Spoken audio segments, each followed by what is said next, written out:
Greetings, everyone. This is Rock Roll Spot Show with another installment of Building the Team.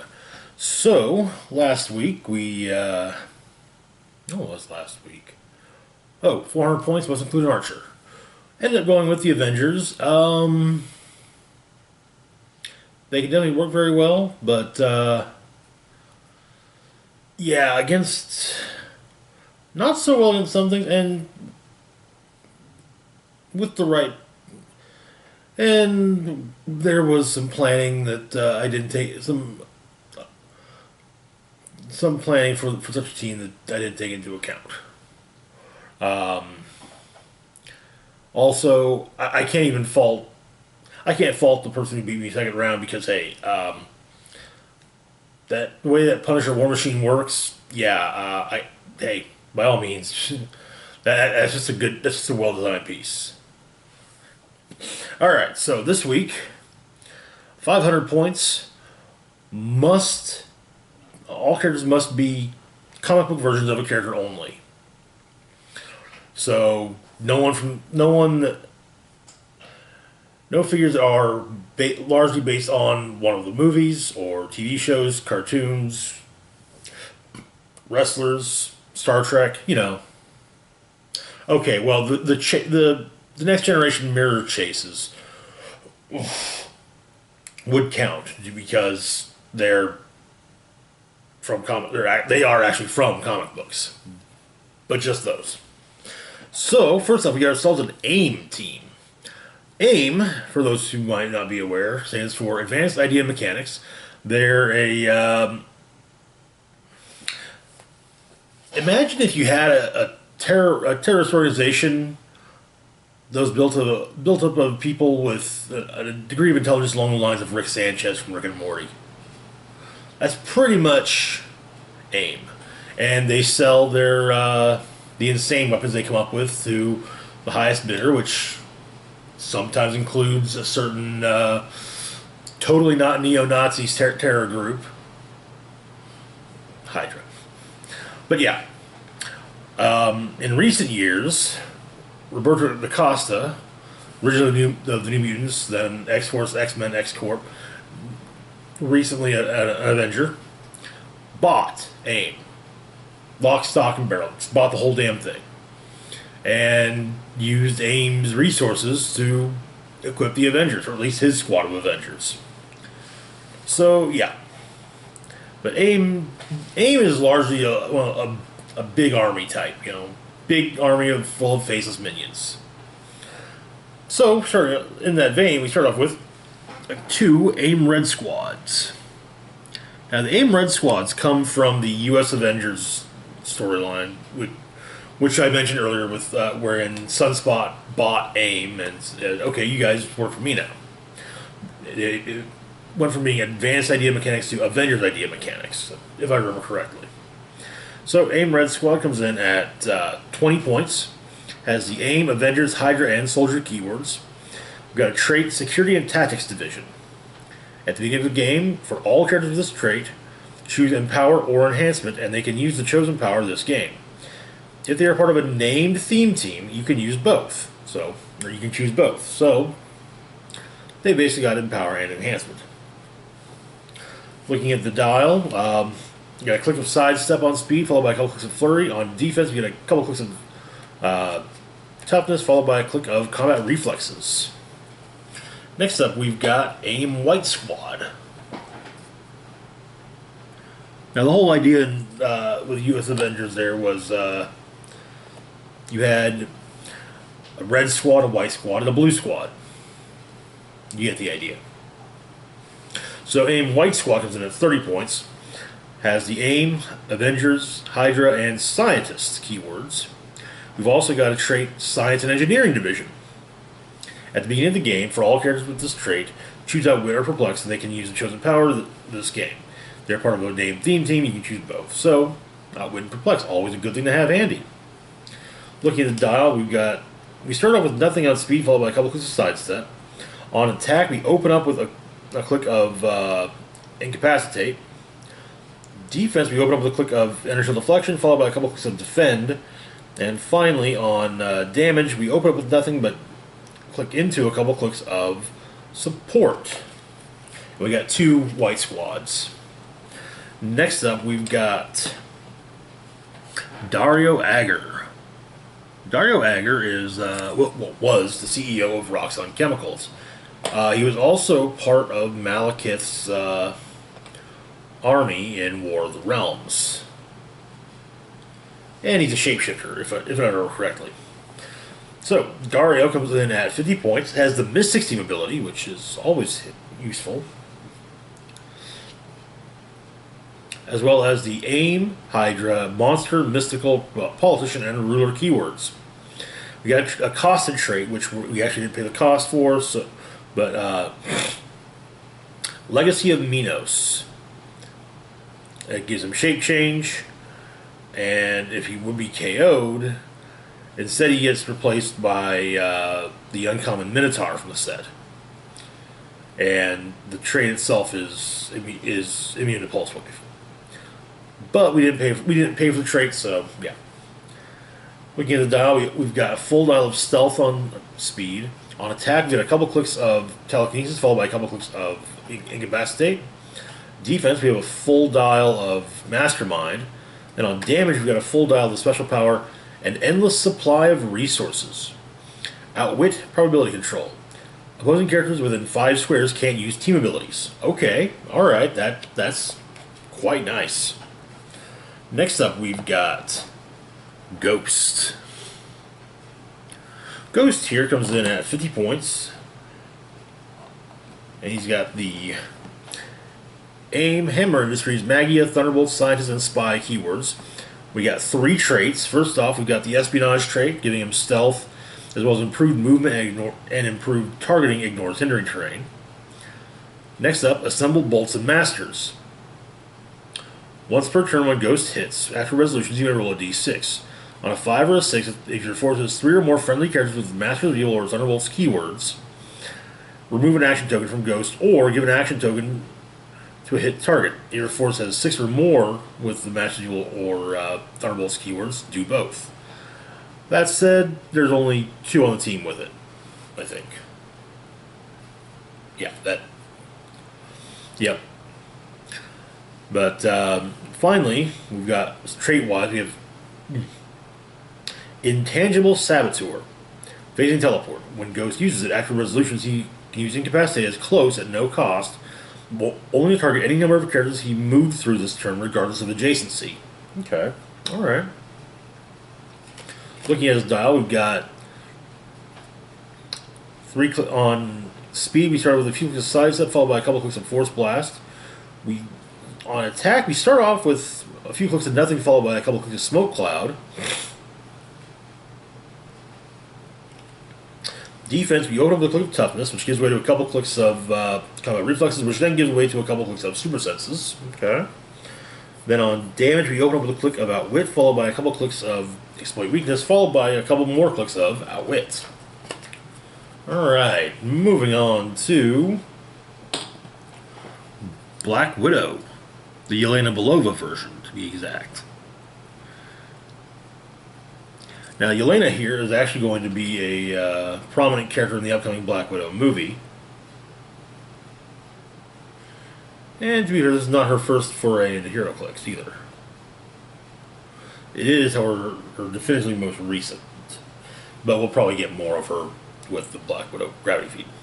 Alright, so Black Widow, who, by the way, was a Prime, comes in at 60 points, has the team player wildcard ability, though the only team ability she could copy would be the Underworld one. She's got the Aim, Assassin, Martial Arts, and Spy keywords, as well as improved movement, ignores characters, and a trait Ultimate Spy, which grants her Shape Change and Stealth. Looking at her dial, we open up with a few clicks of the special speed power, Taking Up the Mantle, which grants her Plasticity and Sidestep. That then gives way to a few clicks of just regular Sidestep. On attack, we open up with a few clicks of Poison. We get a blank click near the middle, and then 2 clicks at the end of Precision Strike. On defense, she's got Indomitable. So, as you know, I'm a big fan of having built-in willpower. But she's also got this special defense power, Letting Your Guard Down, which grants her combat reflexes. As a free action, choose an adjacent character and a standard defense power. Until your next turn, the chosen character can't use the chosen defense power. Okay. Which is a very fun way to take care of someone with, say, combat reflexes or inertial deflection or toughness. And you're not using outwit, you're not countering it, so it's still there. But yeah. So anything that would key off it being active still works.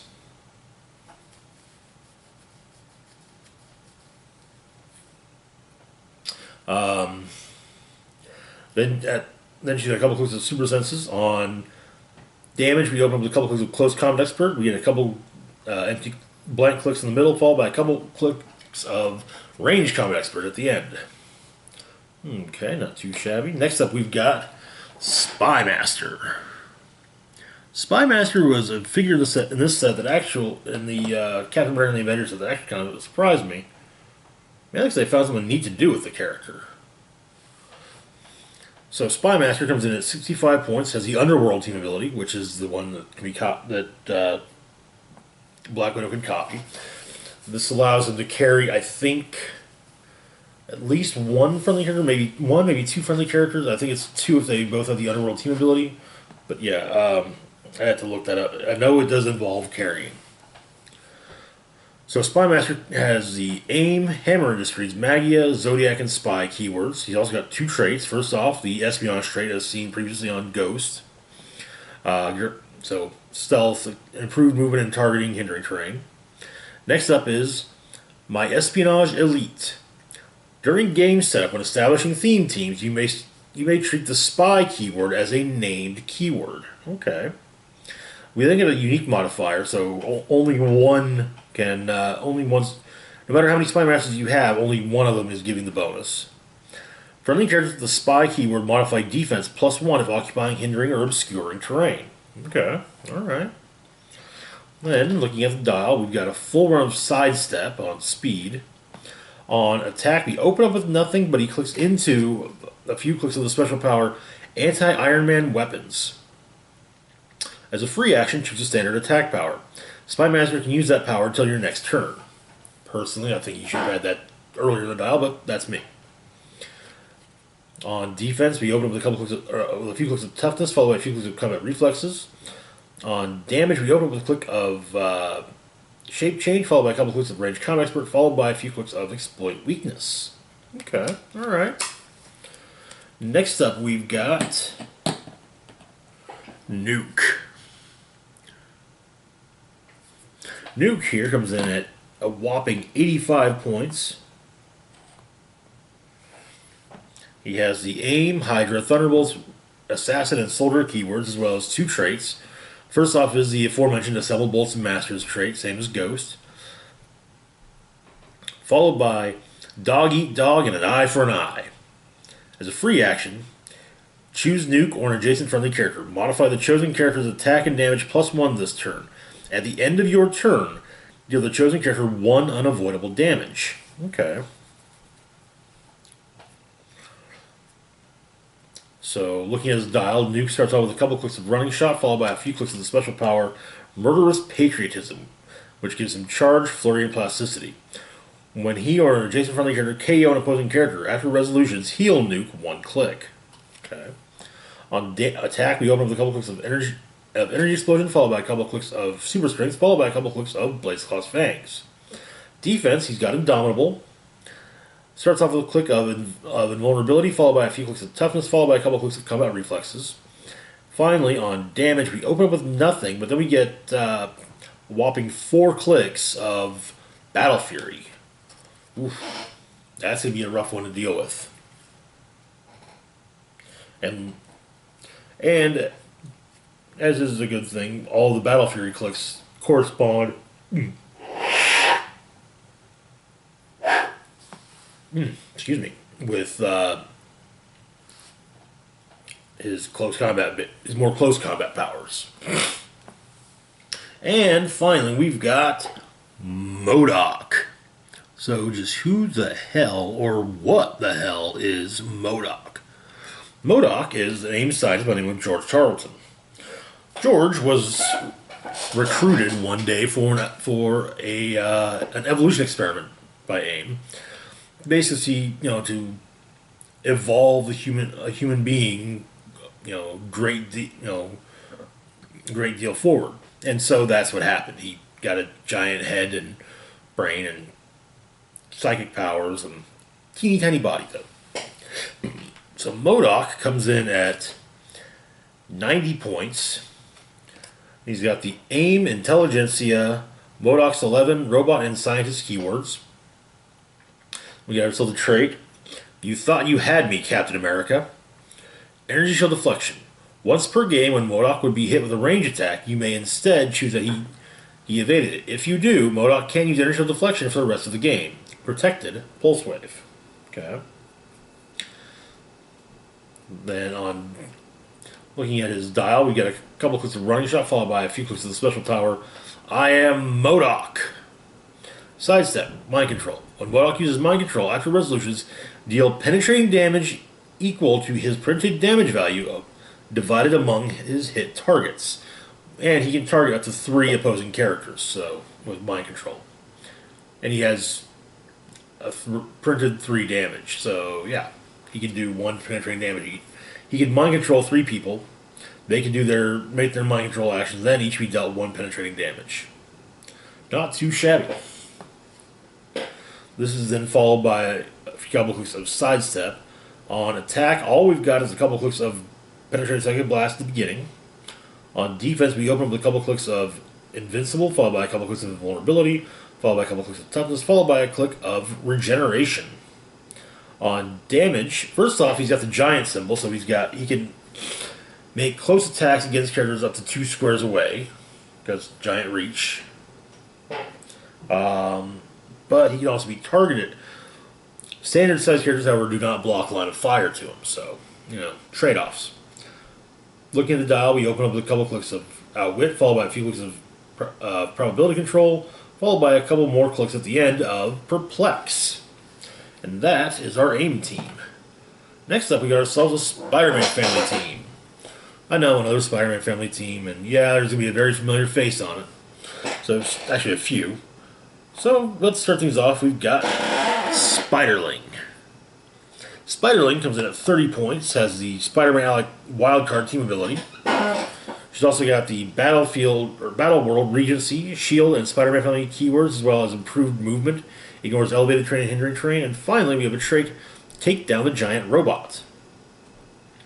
Whenever a friendly character within range is damaged by a character that's using Colossal Retaliation, after resolutions the attacker is dealt 1 penetrating damage. Okay. Looking at her dial, we got a couple clicks of Charge on speed, followed by a click of Sidestep. On attack, we got a few clicks of Precision Strike. On defense, we got a few clicks of Super Senses. And on damage, we got a few clicks of the special power, Precognitive Spider Sense. Once per turn, you may re-roll the Super Senses roll of a friendly character within range with the Spider-Man Family keyword. Okay. Next up, we've got Spider-Man. And yes, that's Aunt May with spider powers.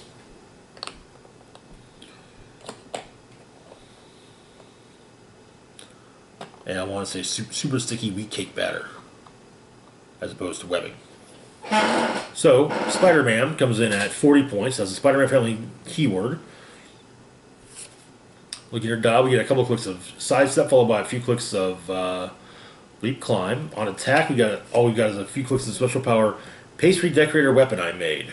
Spider-Man can use Incapacitate. When she does, hit characters can't move until your next turn. Very useful. On defense, we open up with a few clicks of Super Senses, followed by a couple clicks of Combat Reflexes.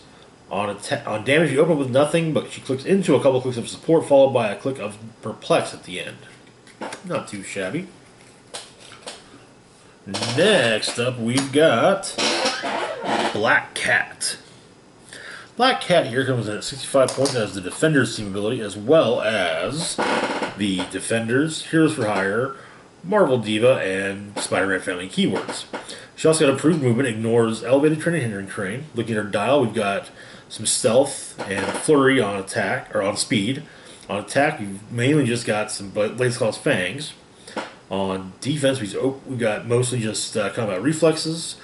On damage, we open up with some probability control, and then which then gives way to outwit. Okay.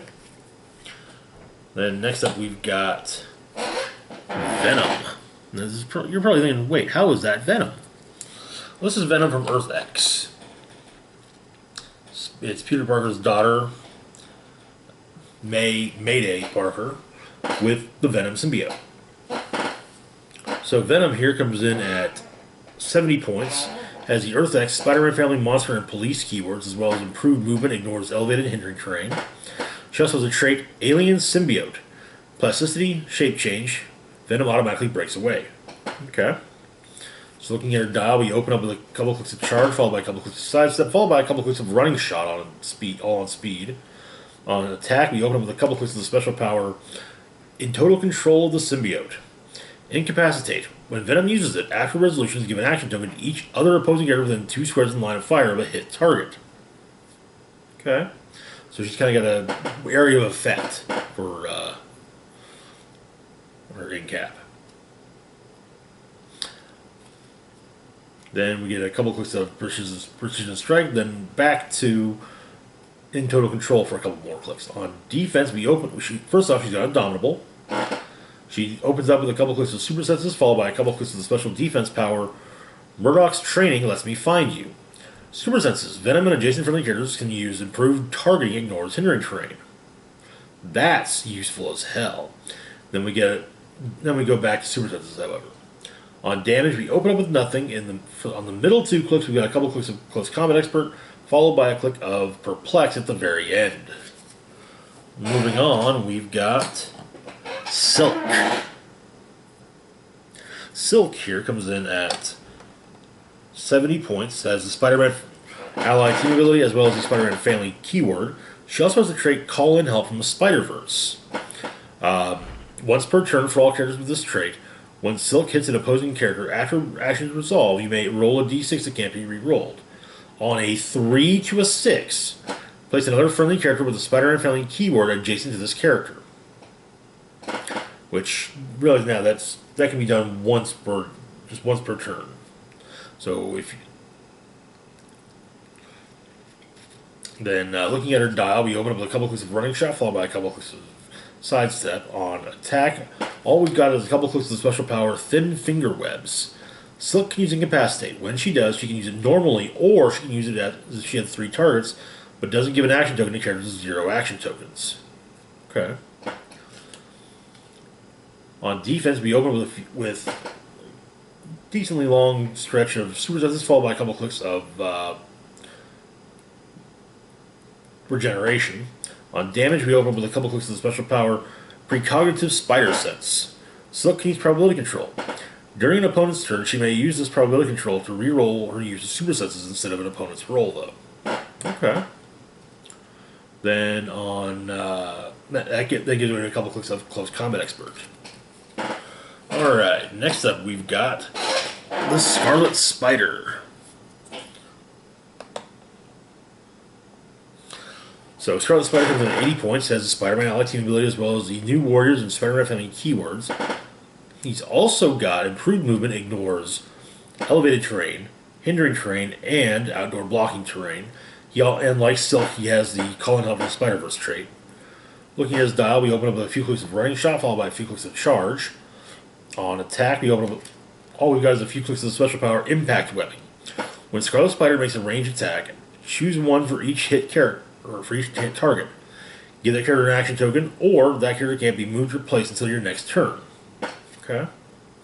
On defense, we open up with a few clicks of super senses, followed by a few clicks of combat reflexes. And finally, on damage, we've got nothing for the first 4 clicks, and then a couple clicks at the end of Close Combat Expert. Okay. And finally, we've got Spider-Man. Spider-Man here comes in at 145 points. He's got the Spider-Man ally team ability, so you can copy Defenders from Black Cat. He's also got the Avengers, Pro Registration, Spider-Man Family, Stark Industries, Armor, Reporter, and Scientist keywords. And 2 traits. First off is 3 Waldos. At the beginning of your turn, you may choose 1. Flurry and Giant Reach 2, or Combat Reflexes and Stealth, or Improved Targeting, may make range attacks out of adjacency, including the target adjacent opposing characters, and 3 targets. Spider-Man can use the chosen effects until you choose again. Next up is Iron Spider Senses, which grants him Super Senses, which is protected from Outwit. Looking at his dial, we open up with a few clicks of the special power. What's he going to do? Fly? Leap, Climb. When Spider-Man uses it, after resolutions, he may be given close at no cost. So a neat way to do this would be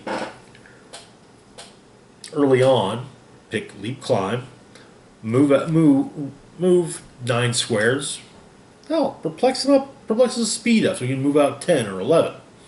Then, at the beginning of your turn, choose Flurry and Giant Reach, so then you move up to 12 squares away, and then Flurry. It's an even better version of Charge and Flurry. Alright. So after what's he going to do? Fly. We get a couple clicks of Charge, followed by a couple clicks of Earthbound Neutralized. Okay. On attack, we open up with a couple clicks of Precision Strike. We get ourselves a blank click right after that, followed by a couple clicks of Super Strength and a couple clicks of Incapacitate. Defense, he's got Indomitable until his last couple clicks. Opens up with a couple clicks of Invulnerability, followed by a few clicks of Toughness, followed by a couple clicks of Inertial Deflection. On damage, we open up with Shape Change for a couple clicks, then we get a few clicks of Perplex, and then a couple clicks of Outwit. Alright, that is it for this week's Building Team. As always, feel free to like, share, and subscribe. Links to my Facebook, Twitter, Patreon, and PayPal can be found in the description box down below. This is Rock and Roll Spock signing off, saying, live long and rock hard.